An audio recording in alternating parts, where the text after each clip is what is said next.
What up, guys? This is Fairchild, and you're watching Cross Rhythm. Welcome to the first installment of my reaction series. The first video today, we're going to look at a YouTube video that came out about a year ago on Complex, where they had a panel that was discussing what Afropop is, and I thought this would be a great video to start off with and do a reaction video to.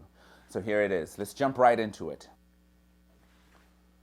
It's Complex Conversations. Thanks to hits like One Dance by Drake and Nigeria's Wizkid, or Beyonce's Lion King soundtrack with numerous African artists, popular music is being exported from Africa all around the globe. Okay, I have to stop this right now at the beginning. Right away, I don't know. I didn't like that line. Thanks to hits like One Dance and Beyonce. Once we got Drake's One Dance, and that was 2015, it already had been happening. I know in the UK, it was already a wave. And sure, you know, Complex want to try and help educate those who are not familiar. For most people who aren't into Afropop, I guess One Dance would be a great reference to start at. I just think there needs to be a bit more said.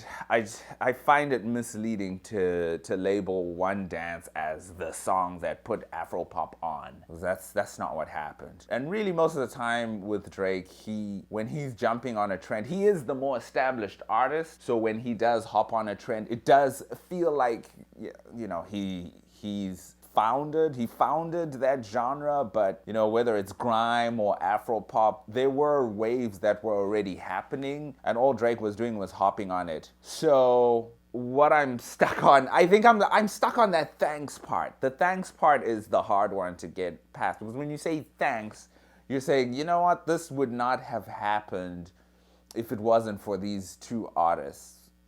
I don't agree with that. Yeah, I don't know about that statement. That's a cringe statement. That's already a bad start for me. So let's keep going. Nigerian musician Fela Kuti is respected as the father of the Afrobeat genre. But Africa is the largest continent in the world. Each region has its own flair, which makes their musical contributions more complex than we actually know. Today, we look at the global interest in African culture and the takeover of African music. East meets West. Mainstream meets the motherland. This is Complex Conversations, the rise of Afropop. Just learning more and more about this particular genre of music. It's very eclectic. There's a lot of history behind it, but I think a lot of people in the mainland United States may not know much about it. So this first question may be controversial to some, but for the panel here, give us a breakdown of the difference between Afrobeats and Afrobeat. Is there a difference? So Afrobeat is like the sound Fela Kuti had. Right. So that's the early Nigerian sound. And Afrobeats is like different type of combinations into one package. So you might hear some hip hop elements, right, dancehall, some reggae, but it all stems from the African sound. Gotcha. But the thing is, different parts of Africa have their own sound. Really? So Ghana and Nigeria have Afrobeats, but like a French-speaking country like Ivory Coast could have Coupe-Decale, or if you go to South Africa, they have like their Afro House, or Angola have like a whole different sound. So there's so many different sounds to come out of it. So Afrobeats isn't exactly the right term to represent the whole sound. So the person who's given the definition, for those who don't know, that's Afro B. Afro B was the creator of the hit Jonah, oh busybody giving me ma. So I think he's the right person to answer this. He's the one who coined the term Afro wave. Just looking at the whole panel, a lot of these guys either live abroad or have been abroad at one point or another. Davido, I mean, he was born in Atlanta. He lived in Alabama. I know that. Afro B, he's a DJ in the UK. Who else Wale is America. We all know Wale. Not sure. The other guys, I'm going to have to see their names. So, you know, I would have liked to see more artists who are based in Africa. I would have liked to see a Burna Boy he's pretty big right now. So I don't know if Complex can get a Burna Boy at this stage in his career, but I would have liked to see a Burna Boy. I would have liked to see a Wizkid. I would have liked to see Jadena. He would have been great too to weigh in on this. maybe a Sakodi, Manifest. Manifest actually lived in America at one point. He lived in Minneapolis, for those of you who don't know that. Peter J, you worked with artists like Beyonce and Gold Link recently, but it seems like a lot of American artists are trying to get that specific sound. Why do you think in 2019 or 2018, American artists are trying to get that sound?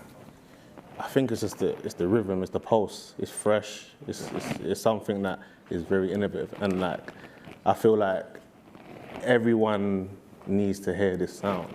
It's a sound that feels good, it's a sound that makes you move, you know what I mean? And it's just something that needs to be heard, and I feel like the American, like this market now, I feel like it's a sound that needs to be over here, you know? So it's good that people are now listening to it and taking to it and trying to, you know, add their spin on it. When do you think I'm sorry to take your job real quick. When do you think that their vibe started though, for the African sound to be mainstream, in your opinion?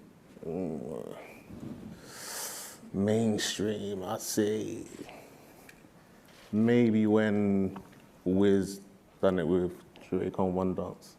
One Dance? I think it was before that. Wow. I think it was before that, but I think over here, yeah, I think maybe that was the first big push. One Dance dropped in 2016, I believe, when Drake. I think it was before that. I feel like it was a little bit before that. What you think? So this is an interesting, I find that interesting because I can already tell that Wale wants to say that, hey, this started way earlier, because I get the impression he feels the same way I feel, that I don't think Afrobeats wave started in 2016. And I know why he's asking that question, because honestly, if we're being honest, the first guy that I remember, first international, like American act, it was, okay, sure, Akon was the first, but Akon, he's African, so we know. But when we're talking first act, I gotta give it to Rick Ross. I first saw, that was 2012, I saw Rick Ross with P Square. From what I remember, those were the early days, and this was pre-Spotify, where we had Rick Ross doing a lot of collaborations. We had Rick Ross with P Square, we had Don Jazzy, who else was there back then? We had Fuse ODG. So there was D'banj. There already was that wave at the beginning, and that was the beginning of it. Really, 2015 happened now, because now Afropop, a lot of artists were now putting their catalogs on Spotify. Because I remember back then in 2012, you couldn't get a lot of that music. I really had to look around if I wanted an Afropop act. But now, I mean, we're getting this in real time as it comes out. I would probably agree that in the US, One Dance is the one that, if you ask, the majority of people in the audience, like, what's the first African-inspired record? Yeah. It would probably be that one. 2016. What you think, David? Like, they think it was around 2016 when it started? Wale, do you agree with that? What he said? I don't know. I don't know. In the UK, I think it was way A little earlier. bit before that. I think it was a little bit before. A little bit before, like maybe 13, 14 probably. Definitely. As that sound transitions to more mainstream American culture, do you ever have a fear of it watering down and not sounding how it's supposed to sound? Here's my philosophy, right? Yeah. So most of us, when we was younger, right, dancehall was the biggest genre, right? It was bigger, it was way bigger. Like, you couldn't even really be African, like, and be in American schools without being in the bed, for real. Yeah. But we outnumber any other, like, black immigrant, you know what I'm saying? So this was gonna happen regardless. Afrobeats taking over or being the number one, like, alternative to hip hop in the clubs, you know what I'm saying? It was bound to happen, because we're too deep in numbers. Every school got a group of Africans. You could just break it down to Ghanaians, Nigerians, Ethiopians, South Africans. If you put them all together, now y'all give them a genre of music that's working in London and working in Paris and working in Africa. It's bound to happen. And at the end of the day, there's only one world now. It's called the internet. Right. You know what I'm saying? Kids from Harlem could go see, kids from Ghana doing the latest dance. Kids from Nigeria, South Africa, Uganda doing the latest dance. It's one world. It's one slang. Yeah. This niggas in Nigeria talking about some no cap. You know what I'm saying? Like, Yeah, man. No, Wale is not lying about this point, that eventually, as the internet keeps growing, we're going to see one culture. And that's why now you have this nationalism. Nationalism is really a pushback to the global village that we're moving in. So whether it's Brexit or the election of Donald Trump, it's definitely the world getting smaller is what's happening here. And Afropop is really, it's only the beginning, where as we keep going, eventually music will not be regional anymore. It'll be just one big internet and everybody listens to everything. You know, you have the K-pop that's making waves. I mean, whenever BTS comes out on Twitter, they shut down the whole of, I don't even know who BTS is, but they shut down the whole Twitter anytime they do something. You have the grime genre, you have Afropop. So really we are getting to a stage as we have more people getting onto the internet where it's going to just be one genre, one lingo being used. You know, whether it's a kid in Africa saying no cap, this is only going to continue to happen. You know, just looking at a couple of articles, you already have the CEO of Twitter moving to Africa. He's decided to move to Africa. Mark Zuckerberg has committed to investing $1 billion into Africa in an attempt to expand the internet. They're going to put a cable in the sea that's going to be the length of the whole world. This is unprecedented, has never been done before. There are 1 billion people in Africa. So we still have the population of people who are on the internet in Africa are probably point something of that. So just imagine once all those, obviously we won't have the full billion, but even if you have half of that population get on the internet, which is likely to happen because every African already has a cell phone. Once the whole world is online, oh yeah, it's just the world as you know it is going to change. A lot of genres in music are going to grow, continue to grow. Honestly think, at this point we should start having a discussion about the Grammys, Hey, maybe we should have our own genre. I know right now we're approaching the Grammys and Burna Boy is up for a Grammy and he's in the world category. And I think we should have our own genre. Latin has their own genre. Why shouldn't we? When you look at the world genre, it's honestly for Burna Boy, he doesn't, and I'm going at a tangent. It's one world now, it's one world. So Africa is deep, like we always influence, but now, it just took a while for us to really get into that comfort zone.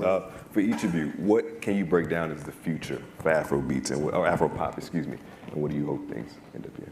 Future's right here, and it's our responsibility to, look after the next group of guys that's coming up. The next group of young artists and producers, and lock their neck and drag them up with us too. So that's what it is. I mean, look, these guys are established. Afrobeat, Davido, these are established artists. The future of Afropop. I mean, you have Joe Boy, you have Fireboy DML, we have Rema, we have Costa Titch. I mean, these are guys who have put together some really solid projects. Also did album reviews on a couple of them. Go check it out if you haven't. 15 years ago, it was kind of rare that I would see somebody with my name or any kind of extension of my name. It's everywhere now, and I think Lagos is going to be a hub for casinos and UFC and football, entertainment as a whole. I think fashion world is going to be taking by storm within, and it's all off the back of Afrobeats. What Wale is saying is not far-fetched. Just look at where these multinational companies have been going over the years. I like to watch a lot of CNBC, and what's happening with first world countries, the multinational companies in these countries, they've plateaued. There's no room for growth. But when you look at a lot of these third world countries, there is plenty room for growth. Top 10 fastest growing economies in the world in 2020, half of them were African. South Africa has the fastest growing middle class, one of the fastest growing middle classes in the world. There's going to be growth. There are great things in the future for Africa. I definitely see this happening in the near future. So there we have it, folks. Discussion on Afropop. What are your thoughts on Afropop? Remember to like and subscribe, and let's continue the discussion in the comments.